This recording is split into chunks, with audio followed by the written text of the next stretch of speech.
Saya merasa lapar dan akhirnya saya harus makan.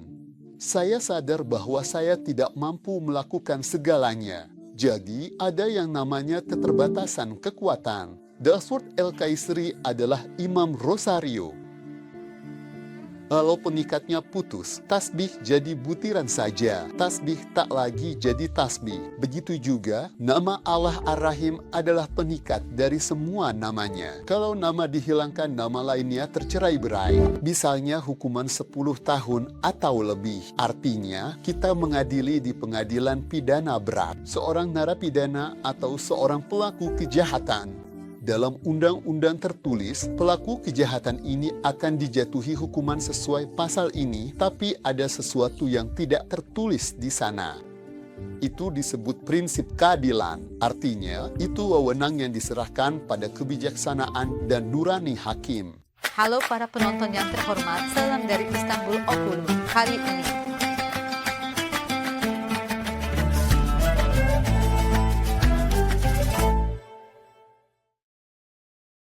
salam semua dari Istanbul Okulu. Penonton, kita bahas malam Laylatul Qadar, malam kekuasaan dalam konteks ayat keempat surah Al-Qadar. Narasumber hari ini Profesor Dr. Saban Ali Duzgun. Halo Buru. Halo Buru. Hari ini kami ingin berbicara dengan Anda tentang malam Laylatul Qadar. Anda juga menyebutnya sebagai malam kekuasaan. Anda juga memakai istilah kudret dari akar kata yang sama dengan qadir. Anda menyebut ini transfer kekuatan dari Allah ke kita. Bagaimana Anda mengaitkannya? Bagaimana Anda melihat konsep ini? Pertama-tama, saya mengucapkan selamat atas malam Laylatul Qadar kita. Saya berharap malam ini menjadi malam di mana kebaikan, kebajikan, dan keindahan ditetapkan untuk semua pemirsa kita, untuk seluruh umat manusia. Manusia memang selalu membutuhkan niat baik seperti ini. Tapi akhir-akhir ini, kita lebih membutuhkannya daripada biasanya. Setelah mengungkapkan hal itu, mungkin ini bisa menjadi sumber motivasi yang akan menciptakan dan menghadirkan kebaikan serta keindahan sebagai bentuk transfer kekuatan bagi kita. Dari sudut pandang itu, kita mendapat kesempatan untuk menelaah surah ini. Seperti yang Anda katakan di awal, kudret dan takdir berasal dari akar kata yang sama. Takdir juga berasal dari akar kata yang sama. Karena ini adalah malam Laylatul Qadar, maka ini juga malam takdir. Namun sebenarnya inilah malam di mana Al-Quran bertemu dengan manusia. Malam pesan ini disampaikan. Oleh karena itu, baik dalam kitab itu sendiri maupun pada zat yang menunjukkan kehendak untuk menyampaikan kitab itu kepada manusia, yaitu Allah. Ketika kita bertanya apa motivasi, alasan, dan tujuan mempertemukan kitab itu dengan manusia, kita bisa menetapkan banyak tujuan.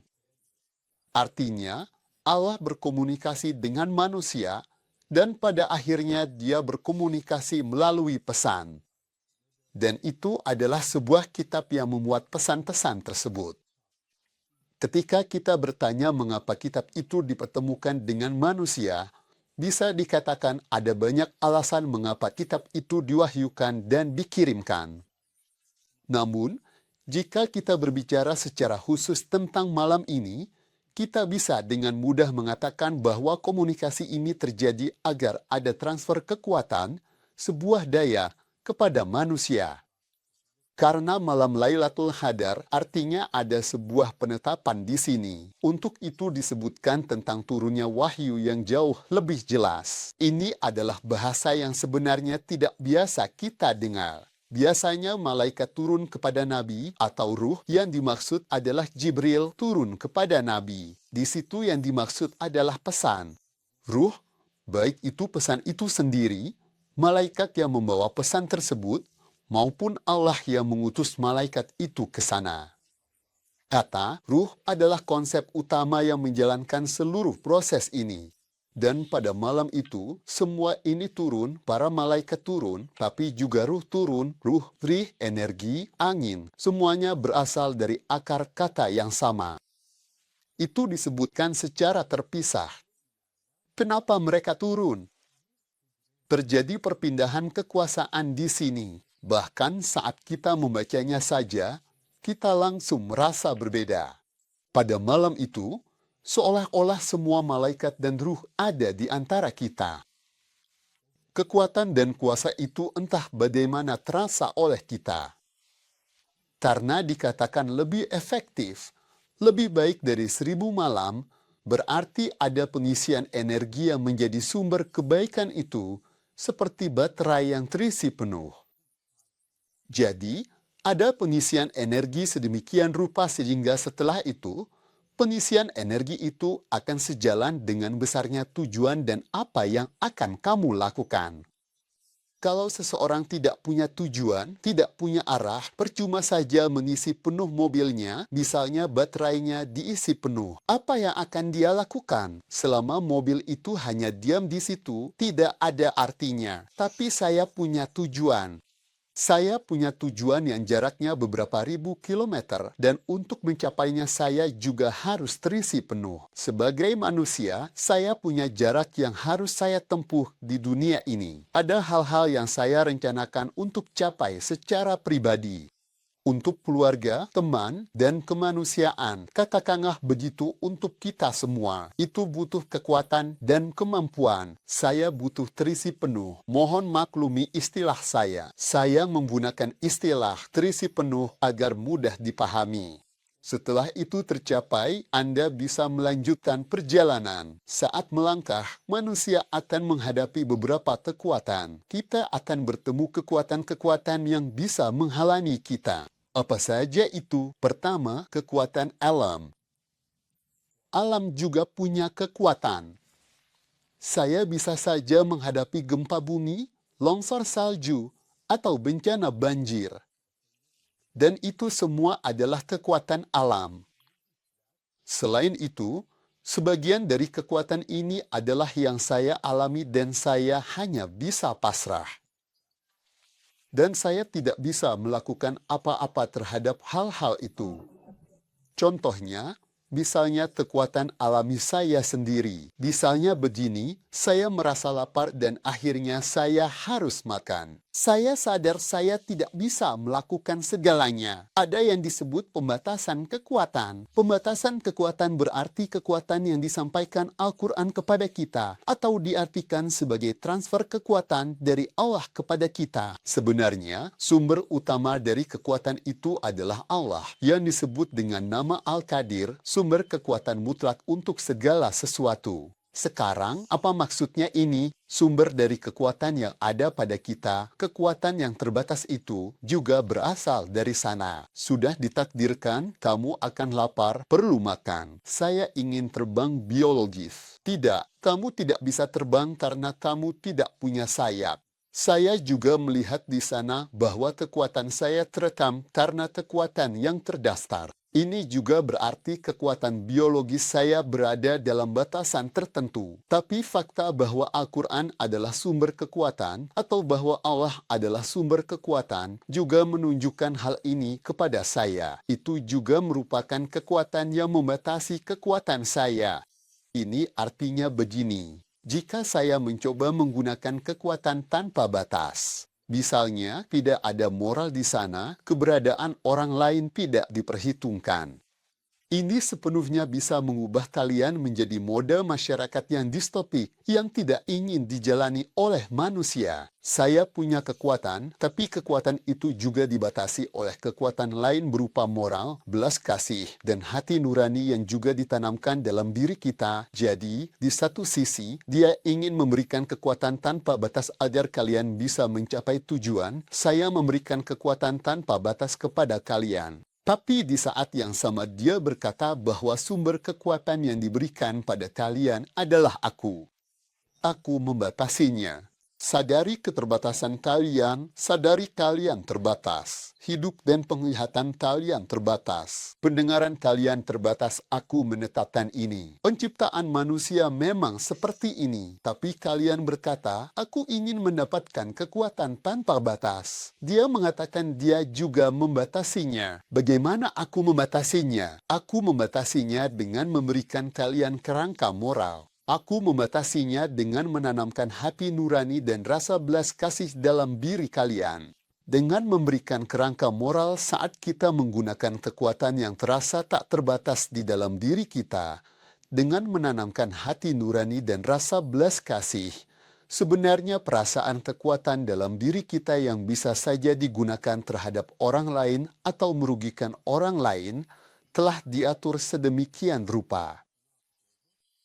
Hal itu telah dicatat. Jadi, bagaimana kekuasaan mutlak Allah tercermin dalam diriku, itu membuat saya merasa seperti saya terdaftar di sini. Nah, teman-teman yang berlatar belakang hukum pasti langsung teringat. Misalnya, hukuman penjara 10 tahun atau lebih 10 tahun ke atas. Artinya, kita mengadili di pengadilan pidana berat seorang terpidana atau pelaku kejahatan. Dalam undang-undang tertulis disebutkan bahwa pelaku kejahatan ini akan dijatuhi hukuman tertentu sesuai dengan pasal ini, tapi ada sesuatu yang tidak tertulis di sana. Prinsip keadilan nesa factio kesi, artinya ada kewenangan yang diserahkan pada pertimbangan dan kebijaksanaan hakim. Lihat, kekuasaan pun begitu. Aku menghukummu, saudaraku. Catatan, itu yang menjadi dasar. Dengan berangkat dari rasa keadilan tetap ada batasan yang ditetapkan. Jadi, di zaman digital sekarang, di mana kita membayangkan semua pekerjaan akan dilakukan robot, seperti Anda katakan, profesi hukum tidak bisa digantikan karena sangat manusiawi. Kita melihat akan tercipta tatanan adil yang juga harus diserahkan pada belas kasih, hati nurani, dan rasa keadilan. Luar biasa. Sekarang di sini ada buku nggak? Ada sebuah buku yang saya terjemahkan dengan judul Tuhan untuk Abad ke-21. Di dalamnya ada satu bab tentang etika robot. Di situ membahas apa yang Anda katakan. Dia bertanya, apakah Anda ingin ada robot yang duduk di kursi hakim, menjadi hakim di sana? Begitu katanya. Karena semua undang-undang, hukum, dan seluruh putusan presiden sudah dihafal di memorinya. Dia bercanda, katanya robot itu tak bertengkar dengan pasangannya, jadi suasana hatinya baik. Luar biasa. Sekarang dia bertanya, apakah Anda ingin diadili oleh hakim seperti itu? Kelihatannya seperti sesuatu yang ideal. Karena apakah Anda berkulit hitam atau putih, sekuler atau konservatif, itu semua tidak ada hubungannya. Selain itu, katanya, tidak ada apapun dalam penampilan Anda yang bisa menimbulkan prasangka. Katanya, Anda tidak akan mau. Karena Anda tahu bahwa setelah membuat keputusan, saat dia meletakkan kepala di bantal malam hari, nuraninya tidak akan berperan. Dia tidak pernah mempertanyakan keputusannya, jadi dia dianggap tidak punya nurani. Dia bilang tidak ada nurani. Jadi, apa yang Anda katakan sekarang memang benar. Kekuatan ini, kekuatan yang datang kepada kita dari Allah, tidak hanya mentransfer kekuatan kepada kita untuk mencapai tujuan-tujuan yang bisa kita lakukan, tapi juga ada satu poin yang sangat penting. Dengan mengintegrasikan perasaan seperti etika, moral, nurani, dan belas kasih ke dalam keberadaan kita, sebenarnya, tanpa kita sadari, kita sedang mengalami sebuah proses pencatatan. Syukurlah hal ini dilakukan. Kalau tidak, kita sayangnya sudah melihat bagaimana dunia yang sepenuhnya diserahkan kepada manusia bisa menjadi kacau balau. Jadi, kita melihat bahwa Sang Pencipta adalah sumber kekuatan, memiliki kekuatan tak terbatas yang menjadi sumber bagi manusia. Namun kekuatan itu juga dibatasi dalam diri kita melalui struktur-struktur tertentu yang telah Dia berikan. Tentu saja, hal ini juga perlu kita ingat. Sekarang, kita tahu Allah berbicara kepada manusia, kepada para nabi. Misalnya, Dia berbicara kepada Nabi Musa dari api. Api adalah energi. Kepada beberapa nabi, Dia berbicara dari cahaya. Misalnya, pada Nabi Muhammad kata, nar, api, dan nur, cahaya, berasal dari akar kata yang sama. Jadi dalam hubungan dan komunikasi Allah dengan kita, ada unsur api dan cahaya. Dalam hubungan kita dengan sesama manusia, ada unsur api dan cahaya. Apa maksudnya? Ketika kita menghadapi ketidakadilan, atau melihat seseorang diperlakukan tidak adil, atau ketika negara tetangga menindas orang yang lemah, apa yang kita lakukan? Kita bangkit dengan kekuatan api, yaitu dengan kemarahan dan amarah. Kekuatan mendorong kita menegakkan keadilan, menjaga kebenaran, mencegah penindasan. Jika tidak, ketidakadilan akan terus terjadi dan kita akan bertindak seolah tidak ada apa-apa. Kita manusia. Dalam diri manusia memang ada amarah itu. Kenapa ada amarah? Itu disebut jiwa Alpren atau di barat jiwa kesatria. Kamu memperhatikan api itu untuk terlibat dalam peristiwa yang tak terkait denganmu. Maka Allah berbicara dari api sesuai situasi. Energi itu datang dalam bentuk api. Kadang juga datang dalam bentuk cahaya. Tidak ada situasi seperti itu. Kamu harus memancarkan cahaya, menerangi, berikan sebagai pengetahuan dan biarkan dia menemukan jalannya sendiri bagaimanapun. Kenapa? Pertanyaannya adalah ini. Jadi, mengapa Allah dan pesannya berbicara tentang transfer kekuatan dari api atau cahaya? Shoyant MD. Inti dari semua ini adalah bahwa dalam komunikasi di sini, hubungan manusia dengan Allah membuatnya lebih kuat agar bisa mencapai tujuannya, tetapi pada saat yang sama juga mencatat kekuatannya. Karena manusia memiliki sisi setan, dan jika tidak dikendalikan, bisa membuat dunia jadi kacau. Ya, sayangnya, Anda tadi sudah menyebutkan. Anda bilang bahwa ada dorongan untuk melawan ketidakadilan yang dialami orang lain ketika saatnya tiba. Ini sesuatu lebih mulia daripada hanya bersuara saat mengalami ketidakadilan sendiri. Memperhatikan orang lain dan bertindak demi mereka. Kebajikan luhur. Tapi di sini lagi-lagi, karena kita membedakan antara yang seharusnya dan yang terjadi. Kalau kita lihat zaman sekarang, hal ini tidak terlalu umum atau kadang-kadang memang tidak terjadi. Maksudnya, berjuang demi kebaikan orang lain. Soalnya di kita juga ada ungkapan seperti, jangan sampai saksi menulis, jangan sampai terlihat, jadi memang ada rasa khawatir seperti itu sayangnya. Sayangnya, sebenarnya setiap kalimat negatif yang keluar dari mulut kita bisa dianggap sebagai kalimat protes juga.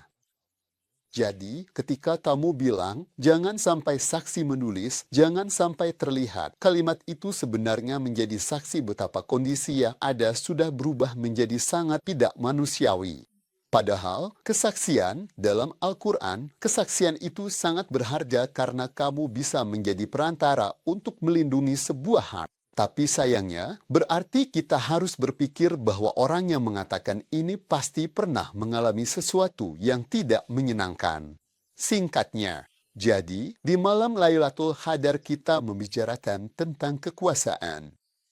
Kita membahas bagaimana Allah yang Maha Kuasa dalam hubungannya dengan hamba-hambanya, memberikan mereka kekuatan, mengisi mereka dengan energi, kemana kekuatan ini diarahkan, untuk tujuan-tujuan kemanusiaan apa, dan yang tak kalah pentingnya, di dunia yang kita jalani ini, di mana yang kuat menindas yang lemah. Bagaimana Allah menunjukkan kehendak untuk mencatat dan mengawasi kekuatan itu? Karena, seperti sudah saya sampaikan, saya tidak bisa melampaui hukum-hukum alam yang kita sebut sebagai hukum alam. Kekuatanku terdasar. Artinya, saya tidak menetapkan hukum-hukum alam itu. Saya hanya menemukannya sudah ada. Saya juga tidak menetapkan hukum-hukum biologis saya sendiri. Saya menemukannya sudah ada. Saya sudah terdaftar. Oleh karena itu, saya juga harus sadar bahwa apa yang saya lakukan dengan kehendak saya sendiri pun, seperti yang saya katakan, juga dibatasi oleh rasa keadilan, prinsip etika, dan aturan lain. Kenapa begitu? Karena yang baik, yaitu Allah yang Maha Kuasa dan Maha Berkuasa atas segala sesuatu, memiliki satu nama yang dalam Al-Quran selalu disebutkan, bahkan kadang didahulukan sebelum kekuasaannya. Nama itu adalah Ar-Rahim. Kita selalu mengatakannya. Kekuasaan selalu dipikirkan bersama dengan kasih sayang.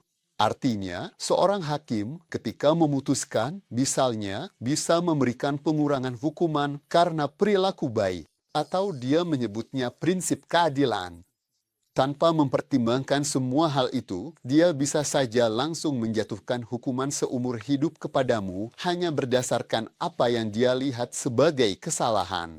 Tapi dikatakan bahwa hakim juga harus mengambil sisi belas kasih saat memberikan putusan. Artinya, Jika di samping seluruh kekuasaan dan kekuatan tidak ada belas kasih atau rahmat, maka akan ada masalah tentang kemana hal itu akan mengarah. Namun perlu menciptakan keseimbangan seperti ini dengan tambah belas kasih di samping kekuatan. Allah Maha Kuasa atas segala sesuatu, tetapi Dia telah menetapkan belas kasih untuk dirinya sendiri sebagaimana disebutkan dalam ayat suci. Daud El-Kaisari menggambarkannya seperti kepala tasbih. Jika kepala tasbih terlepas, maka butir-butir tasbih akan tercerai-berai. Katanya, tasbih itu pun tidak lagi menjadi tasbih.